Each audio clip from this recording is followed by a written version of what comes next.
আসসালামু আলাইকুম। স্বাগত জানাচ্ছি শর্মা টিভি 24 এর আজকের শীর্ষ সংবাদে। আমি হাবিবুর রহমান। শুরুতে জানিয়ে দিচ্ছি আজকের দেশের শীর্ষ সংবাদ।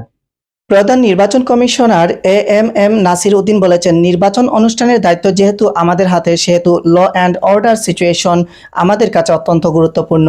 সেজন্য আমরা আমাদের দিক থেকে পুলিশ প্রশাসন, সেনাবাহিনী যাদের যা করার আছে সব জায়গায় আমরা সাপোর্ট দিই এবং তাদের সঙ্গে আমাদের ঘনিষ্ঠ যোগাযোগ থাকে।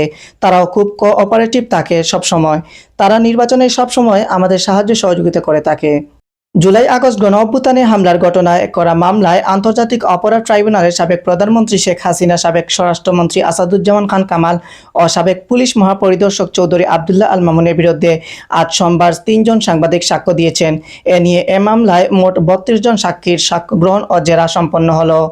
বিএনপির স্থায়ী কমিটির সদস্য ও সাবেক মন্ত্রী আমির খসরু মাহমুদ চৌধুরী বলেছেন, আজকে দেশের মানুষের হৃদয়ে দানের শীষের জোয়ার শুরু হয়েছে। এই জোয়ারকে কেউ বাধাগ্রস্ত করতে চাইলে তারা ভেসে যাবে। আমরা চাই সুষ্ঠু নির্বাচন, দেশের মানুষ যাকে ইচ্ছা নির্বাচিত করতে পারবে।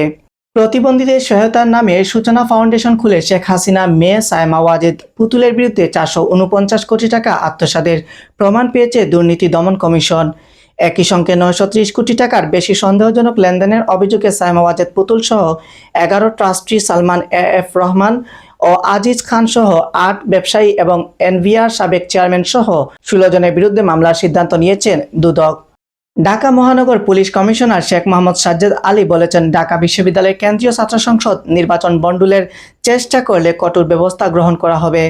প্রধান উপদেষ্টা অধ্যাপক মোহাম্মদ ইউনূসের সঙ্গে সাক্ষাৎ করে অন্তর্বর্তী সরকারকে পূর্ণ সহযোগিতার আশ্বাস প্রদান করেছেন সেনাপ্রধান জেনারেল ওয়াকারুজ্জামান। আপনারা এতক্ষণ শুনছিলেন আজকের দেশের শীর্ষ সংবাদ। এবারে থাকছে আন্তর্জাতিক শীর্ষ সংবাদ। আফগানিস্তানের পূর্বাঞ্চলে এক শক্তিশালী ভূমিকম্পে ৮০০ জনেরও বেশি মানুষ নিহত হয়েছেন। এছাড়া কমপক্ষে ২,৮০০ জন আহত হয়েছেন। ইন্দোনেশিয়ায় দক্ষিণ বর্নিও প্রদেশে ৮ জন আরোহী নিয়ে এক হেলিকপ্টার নিখোঁজ হয়েছে। নিখোঁজ আরোহীদের মধ্যে ২ ক্রু সদস্য ও ৬ জন যাত্রী ছিলেন বলে জানা যায়। মার্কিন প্রেসিডেন্ট ডোনাল্ড ট্রাম্পের বিধ্বস্ত গাজা উপত্যকায় নিয়ন্ত্রণ নেওয়ার ও এর জনগণকে স্থানান্তরের পরিকল্পনার তীব্র নিন্দা জানিয়েছে হামাস। এতক্ষণ শুনছিলেন আন্তর্জাতিক শীর্ষ সংবাদ। এবারে থাকছে আজকের খেলাধুলার সংবাদ। প্রাপ্তির সঙ্গে প্রত্যাশার মেলবন্ধন ঘটেছে। এশিয়া কাপের আগে নিজেদের জ্বালিয়ে নেওয়ার যে চ্যালেঞ্জ, তা দারুণভাবে পার করেছে বাংলাদেশ দলের ক্রিকেটাররা।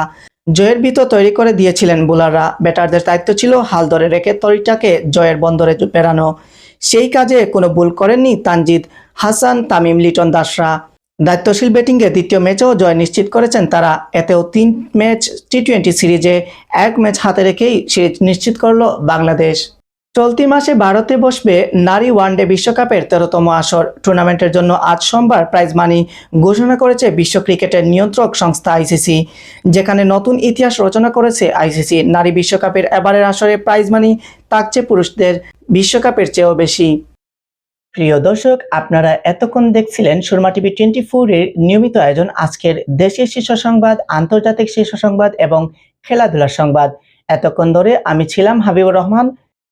দেখা হচ্ছে শর্মা টিভি 24 এর পরবর্তী আয়োজনে। ততক্ষণে সবাই ভালো থাকবেন, সুস্থ থাকবেন। আল্লাহ হাফেজ।